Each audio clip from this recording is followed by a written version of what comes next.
ఎవడ సొమ్మని పెట్టిన పేర్లు మారుస్తూ కూర్చుంటారు, ఎవడ సొమ్మని కఠిన భవనాలు కూలుస్తూ కూర్చుంటారు, ఎవడ సొమ్మని ప్రజా ప్రయోజన పథకాలకు పాత్ర వేస్తూ కూర్చుంటారు, ఎవడ సొమ్మని గవర్నమెంట్ మారిన ప్రతిసారి బిల్డింగ్ల రంగుల దగ్గర నుంచి ఎమ్మెల్యే ఎంపీల హంగుల దాకా వాళ్ళకు అనుగుణంగా, వాళ్ళ రాజకీయాలకు అనుగుణంగా, వాళ్ళ పర్సనల్ టేస్ట్లకు అనుగుణంగా మార్చుకుంటూ కూర్చుంటారు.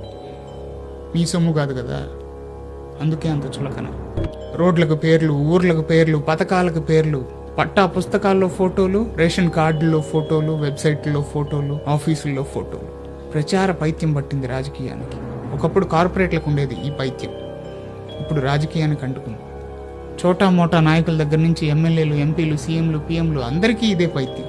మరి సోపులకి షాంపులకి చేసినట్టు చేస్తున్నారు ప్రమోషన్స్. ఎలక్షన్స్ అప్పుడు సరే తప్పదు, వాళ్ళు చేసిన పనులు చెప్పుకోవాలి. మరి మిగతా అప్పుడు అవసరం ఏంటి? ఒకసారి ఎలక్షన్స్ పూర్తయ్యాక పని మీద ఫోకస్ చేయాలి, పర్సనల్ మార్కెటింగ్ ఆపేయాలి అనేది ఒక రూల్ తీసుకురావాలి. అసలు మార్కెటింగ్ చేయాల్సినవి చాలా ఉన్నాయి.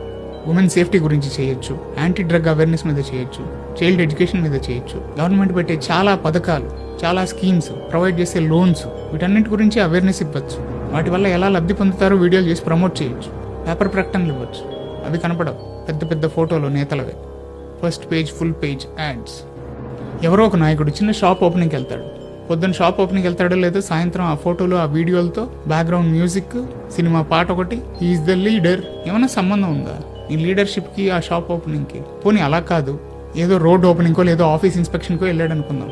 దానికైనా వీడియో చేసి ప్రమోట్ చేయాల్సిన అవసరం ఏంటి? నువ్వు చేయాల్సిన పనే కదా నువ్వు చేసావు. ఇవన్నీ చేసావని ఎలక్షన్స్ అప్పుడు చెప్పుకోండి. చేసేది రోజు చేసే పనంతా ప్రచారాలు ఎందుకు? ప్రజలు మీరు చేసే పనులతో గాక ఇలా మీ జెండా రంగులతోనో లేకపోతే మీ మొహాలతోనో గుర్తుపెట్టుకోవాలా అనే కోరిక ఉన్న రోజులు భవిష్యత్తు రాజకీయం ఎలా ఉంటుందో మాకు అర్థమైపోతుంది. అసలు పథకాలకు, గవర్నమెంట్ ఆఫీసులకు, స్కూళ్లకు, వీటికి పార్టీలకు అతీతమైన రంగులు వేయాలి, పార్టీలకు అతీతమైన పేర్లు పెట్టాలి.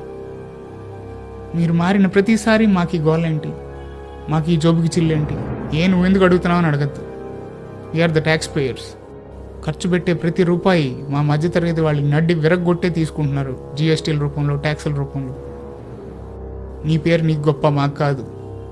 అసలు కట్టిన ఏ భవనం అయినా, ఏ కట్టడం అయినా కానీ పనికి రాకుండా పోతే దాన్ని ఇంకెలా వాడుకోవాలో చూడాలి. ముందు పగలగొట్టడం అనే మాట రాకూడదు. ఒకవేళ అలా పగలగొట్టాల్సిన పరిస్థితే వస్తే, అంత ఘోరంగా కడితే ఆ డబ్బుని ఏ పార్టీ అయితే దాన్ని ఆమోదించిందో, ఏ గవర్నమెంట్ అయితే దాన్ని ఆమోదించిందో, ఏ ఎమ్మెల్యే అయితే దాన్ని అప్రూవ్ చేశాడో, ఏ ఎంపీ అయితే దాన్ని అప్రూవ్ చేశాడో, వాళ్ళు రీఫండ్ చేసేటట్టుగా ఒక చట్టం తీసుకురావాలి, అకౌంటబిలిటీ తీసుకురావాలి.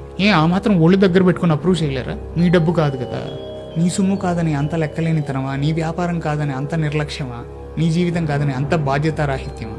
ఓ నేటి నేత, నీ పదవి 5 ఏళ్లే, కానీ నీ కర్మ ఫలితం 100 ఏళ్ళు. అది గుర్తుపెట్టుకో. అది మార్చేస్తుంది నీ తలరాత. వృధాగా నేలకాడుతున్న ప్రజాధనంలోని ప్రతి రూపాయికి సమాధానం చెప్పాలి రాజకీయ నాయకులు. అలాంటి ఒక పరిస్థితి వస్తేనే వాళ్ళలో బాధ్యత వస్తుందని నా నమ్మకం. మీరేమంటారు? ప్రశ్నించండి. జై హింద్.